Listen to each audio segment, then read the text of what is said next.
brilliant film. I'm a big fan of that sort of gangster genre. I mean, were you familiar with the original novel? And I mean, what were your first thoughts when you read the screenplay? Because it's a great sort of dynamic and. I wasn't familiar with the novel. I was aware of the novel, but I chose not to read it because I was told from the beginning that the character had changed somewhat in the script, in the adaptation, and so I just felt I needed to stay away from it. There was enough in the script for me to work with, whereas obviously you read the novel 100 times. Yes, I did. As is my one. I read things religiously about. I mean, close to 200 or 300 times if I commit to celluloid. Yeah. Does that help you develop the character? Like the more times you read it, is it sort of building the story and constantly building the thing about it is I have a really short-term memory, so it helps me remember my lines. That's the sole reason why I have to read things more. We think he's really dedicated, but he's just really... I actually don't give a shit. All I want to do is remember what it is I'm doing or who I am. It's a brilliant cast. Was it good fun? Was it a good shooting experience? Yes. Yeah, it was. Yeah, and look, I came in late. I mean, these guys had already started, so I came in a couple of weeks into the shoot, and I don't know whether Gary had shot already.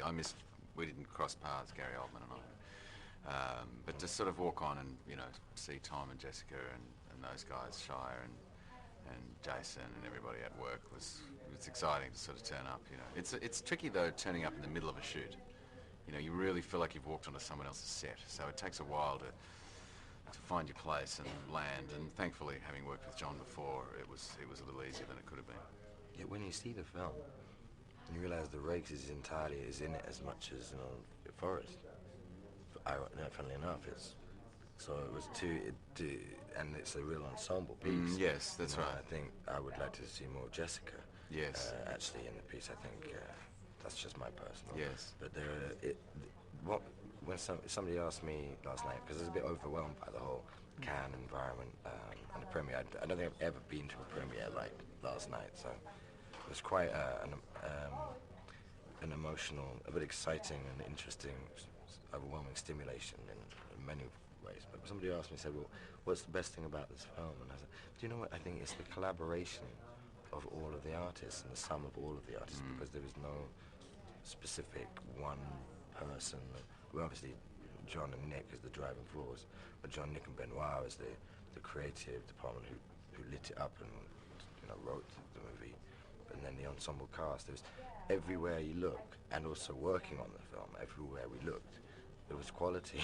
It was surrounded by quality and humility, and that sounds really like, it was so no egos and so humble. But genuinely, it was a working set, and the film is entirely that. Everybody, guy may have flown in, but he left a massive, part of the movie when he flew in under the radar. Gary came in for 2 days, left.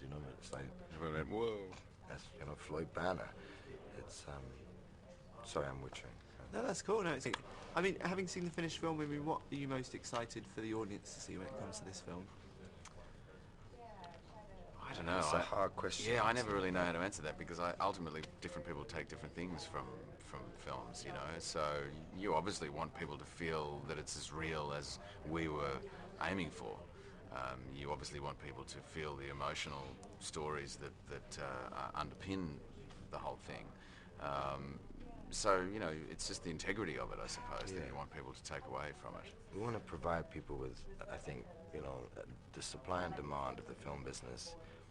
Within that transaction, it would be nice as artists to deliver consistently work which, pushes Stimulates. and stimulates. That isn't, superheroes and, CGI. So, and I think, and for us, it's a great time to train, work out at what we do, and practice. And really, for us, I think, and I'm speaking, not necessarily for all of us, but I kind of feel I am. It's the bread and butter to do work like this. It's what we do all the auditioning and everything for, and to get to the floor. And as much as any actor, pops up in all kinds of films, and we've all done superhero type films, I loved it. Whatever. As actors, ultimately every actor wants to play great, solid, roles that are taken seriously. There's just no doubt about it. It's just that they're not always there, so you end up taking a variety of things. And without taking ourselves too seriously, it's like one of those ones. It's just the playground for us. It is the playground in a way that, you know, you break up, you know, armchair psychology. You go out there, you show and tell, you play back and forth with each other. It's theatre, but on film. So it's a different. Then one has to contain it because of the genre, like, you know, because you're working in the medium of film. But you're out there going, right, what you got? What have you got? So, I've got this. I'm from London and I'm playing this guy from Georgia, or, you know, not Georgia, West Virginia, and, you know, I'm from Chicago, but, you know, I'm from Australia. And what have you got on that? And it's great seeing the way John plays with that as well, because John as a director, he's so tactile, you know, he's so tactile in his kind of emotionality. That the excitement that he gets out of seeing a dynamic be created and coming up with something else, and he'll talk to Nick about another idea and he'll add that, and so it really is a very inspiring experience working with John Hillcoat. There's just no doubt about it, you know, and he just doesn't leave anything left, you know, spoken. Untouched or unmined. Untouched. In that way, it's very selfish, isn't it? Because we kind of the audience when we're doing it. So actually the process of working like that is such a pleasure. That when you say, what do you want the audience to get out of it? I didn't think, I forgot there was an audience. We had so much fun shooting. Yeah, that's right. Good stuff, and I'm going to leave it